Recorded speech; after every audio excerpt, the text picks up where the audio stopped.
Hello, and welcome to Unerasing LGBTQ History and Identities, a podcast for teachers. I'm Deb Fowler, Executive Director of History Unerased.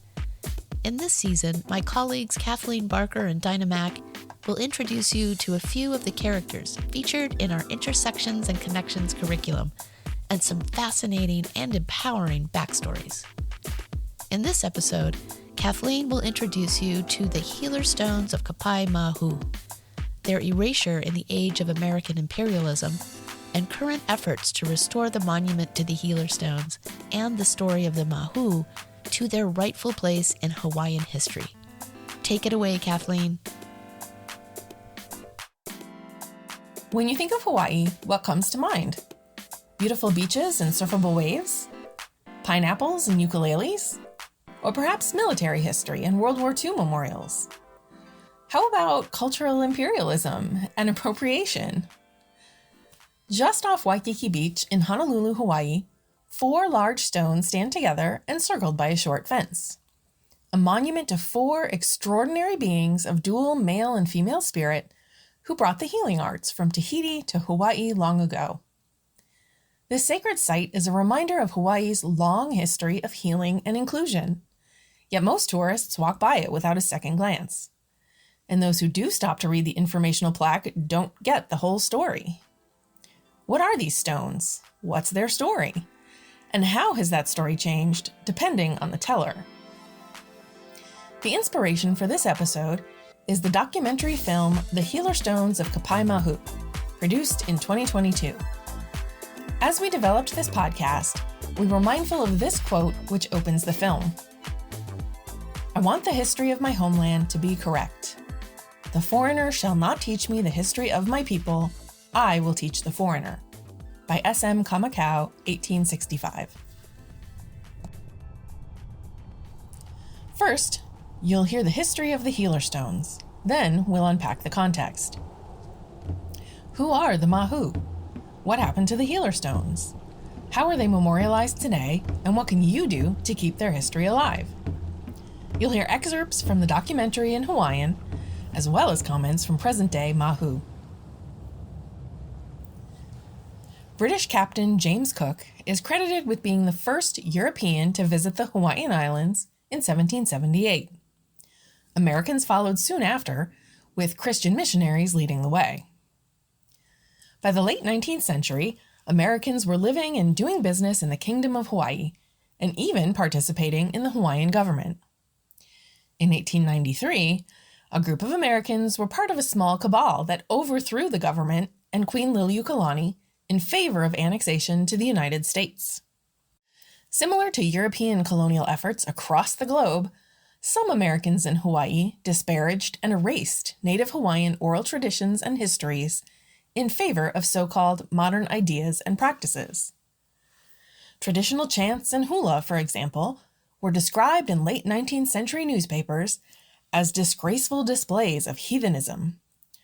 Such Euro-American views, heavily influenced by missionaries, were particularly dismissive of ideas related to inclusivity that didn't align with their worldview, including concepts of gender diversity.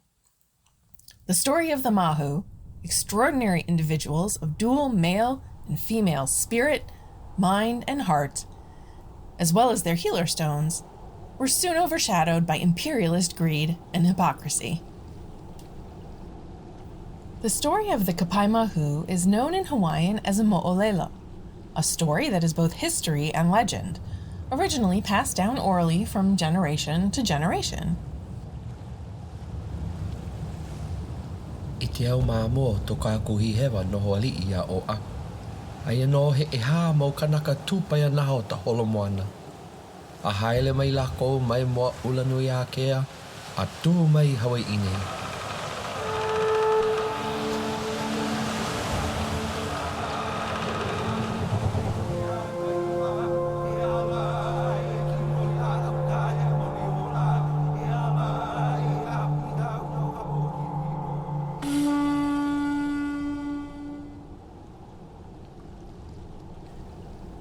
Long ago, 4 extraordinary individuals voyaged across the ocean from their home in Tahiti to Hawaii. They settled in Uluko in Waikiki. The visitors were tall and deep in voice, yet gentle and soft-spoken. They were not male nor female. They were mahu, a mixture of both in mind, heart, and spirit. Indeed, the leader of the group was named Kapaemahu. The gods favored the four visitors with skill in the science of healing. Kapuni possessed great spiritual power. Kanohi was all-seeing. Kahaloa could heal from afar. Kapaemahu healed by laying on hands. They bequeathed their healing wisdom to the people of these islands. When the healers had completed their work, the people wished to express gratitude for their wondrous cures by erecting a monument in their honor. One moonless night, they gathered at Kaimuki, an area famous for its Bell Rock. They moved 4 great boulders all the way to Waikiki. As the sun rose, the healers began to transfer their powers to the stones, placing idols of mahu under each one. The ceremonies lasted a full moon. Then, knowing that their healing powers were safe in the stones, the mahu vanished. 700 years later, the stones remained a sacred site for centuries. But as the tides of time passed, everything changed. The stones of Kapaemahu were forgotten, even buried under a bowling alley. The stones have since been recovered, but their history is still being suppressed, and the fact that the healers were mahu has been erased from the story of Kapaemahu. It's a great loss, a deep shame, for only when you understand the true history of these stones shall you behold their living power. Life, life, life, long life to the story of Kapaemahu. E oe maopopo I te mo au kalo ia maupo hatu. Ala ilo oe ike I tolako mana ola. Ola, ola, ola. E ola loa te mo olema no Kapaemahu. The first written record of the mahu comes from Captain William Bligh in the 1780s. On my visit this morning to Taina and his wife, I found with her a person who, although I was certain was a man, had great marks of effeminacy about him, and who lived, observed the same ceremonies, and ate as the woman did. On asking who he was, she without any hesitation told me he was a friend of hers, and of a class of people common in Tahiti called mahu. Although the idea that a person could be both male and female was new to Captain Bligh and Europeans, the concept of duality was a normal part of life for Polynesians. At the Healer Stones of Kapaemahu exhibit at the Bishop Museum in Honolulu, an explanation of duality reads, quote, "The Hawaiian creation chant, the Kumulipo, traces the origins of life to the combining of paired opposites, light and dark, earth and sky, wet and dry, male and female. The balance of duality permeates all aspects of Polynesian belief and culture across the Great Pacific." End quote. Knowledge of and respect for mahu and the concept of duality were an integral part of Hawaiian culture. Throughout history, the mahu were revered as talented individuals and transmitters of knowledge. So how were the healer stones and their connection to the sacred art of healing forgotten? Queen Liliuokalani of Hawaii ruled in Honolulu, destined to become American territory. For Hawaii requested to be taken under the American flag. On the day this occurred, the Queen reviewed her native troops. Through Honolulu passed the royal parade, with flags of Spain and England blended into the Hawaiian emblem. The Queen, last of a long line of Polynesian rulers, signed the abdication that made Hawaii an American possession. Contrary to the upbeat tone of newsreels, the overthrow of the Kingdom of Hawaii in 1893 was devastating for traditional Hawaiian culture. Stories and traditions, passed down orally, like those of the Kapaemahu, slowly disappeared, especially once instruction in the Hawaiian language was banned in schools in 1896. As the 20th century dawned, Hawaii became a popular tourist destination. The first cruise ships arrived in Honolulu in the 1920s. The islands also became a key site for the United States military in the Pacific. Fortunately, these traditions were not lost entirely, thanks in part to an unexpected discovery. In 1905, while building a house on Waikiki Beach, Archibald Scott Cleghorn discovered the stones, as well as 4 or 5 idols. The newspapers reported the discovery of, quote, sacrificial stones and idols, end quote, with headlines describing the stones as, quote, relics of a barbarian past. Cleghorn's son-in-law, James Alapuna Harbottle Boyd, was a military official under the Kingdom of Hawaii, as well as a colonel of Queen Liliuokalani's staff. He recorded the first written version of the Kapaemahu tradition in 1906. His narrative made it clear the power of the Kapaemahu was inseparable from their dual nature. Boyd's story was published the following year in the Hawaiian Almanac and Annual. The English version of the almanac published the piece under the title Tradition of the Wizard Stones of Kapaemahu. The Hawaiian language publication, however, used the title The Healer Stones of Kapaemahu. As the years passed, even these published versions failed to keep their tradition of the Kapaemahu at the forefront of Hawaiian history and tradition. In 1941, despite a promise from the developer to place the stones in a prominent spot, and protests by Native Hawaiians, the neglected stones were actually buried in the foundation of a new bowling alley.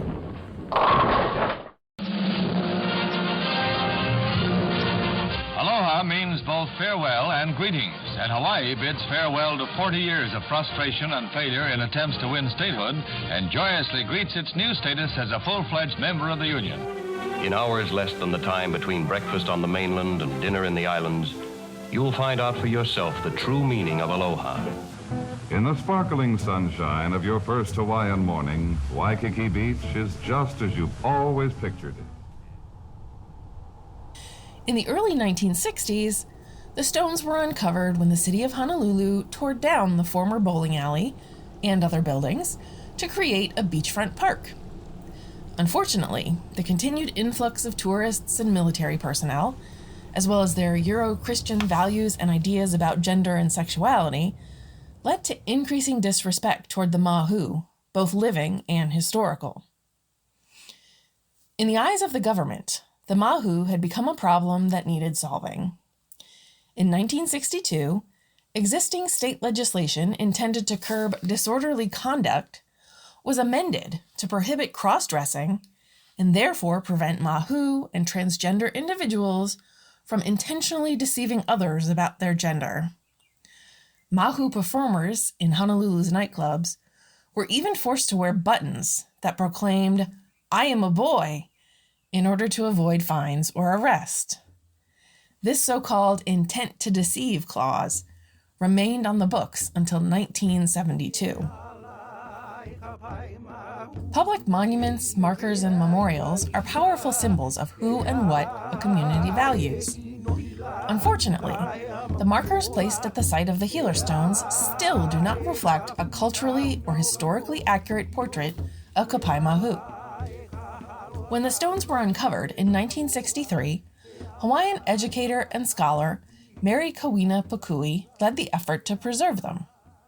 The informational plaque placed with the stones in the new Kuhio Beach Park introduced the, quote, wizard stones by explaining that, quote, Hawaiian legend says these stones were placed here in tribute to 4 soothsayers, end quote. There was no mention of the mahu or their dual nature. Given the moral panic and the laws of the time, it's not surprising that the memorial would shy away from any mention of gender fluidity. In 1980, the stones were moved about 50 feet to make way for a public restroom. Once again, media reports describing the history of the stones misrepresented the Kapaemahu, only this time they were described as 2 males and 2 females.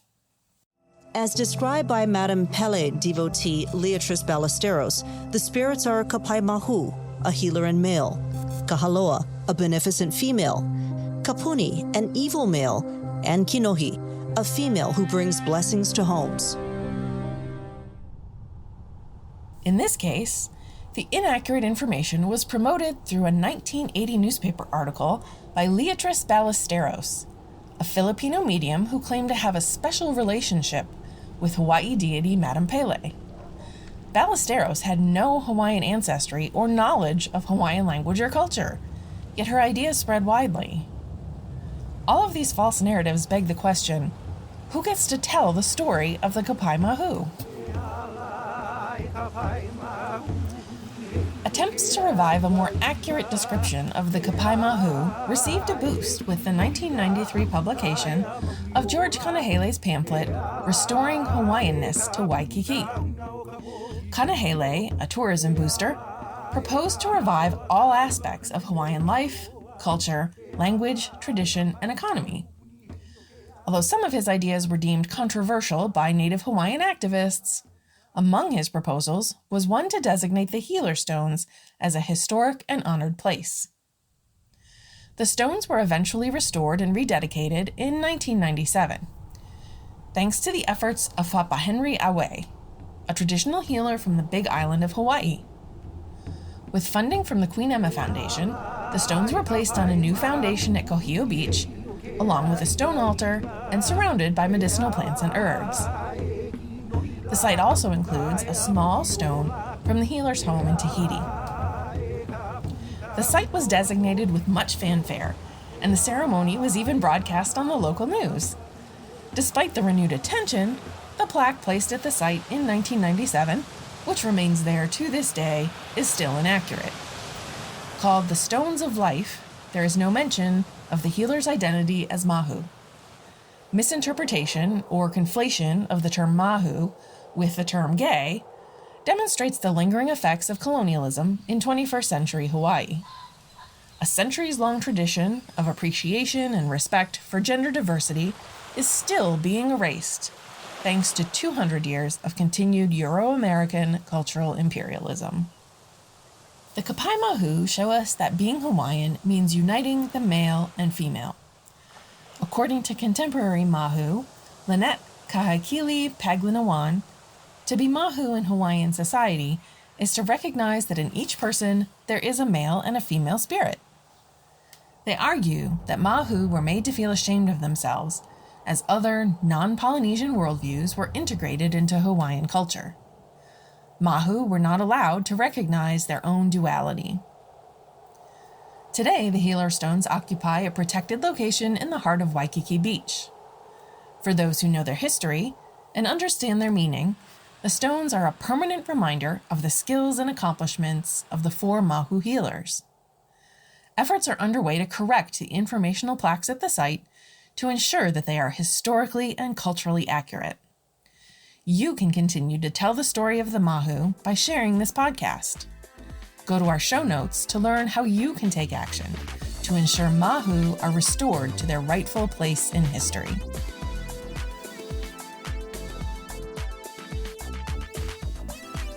Kathleen Barker is History UnErased Program Director and is a library and information specialist and public historian with 20 years of experience as a museum and library educator. This podcast is funded by the New York City Council. It was developed by History UnErased and produced and edited by Dinah Mack, History UnErased Youth Equity Program Director. Tremendous thanks to Dean Hamer and Joe Wilson for their generous support of this podcast episode. Both Kapaemahu and Healer Stones of Kapaemahu are directed by Hinaleimoana Wong-Kalu, Dean Hamer and Joe Wilson, and Kanaka Pakipika. Our theme music is 1986 by Brother D via Tribe of Noise. I'm Deb Fowler. Thanks for listening.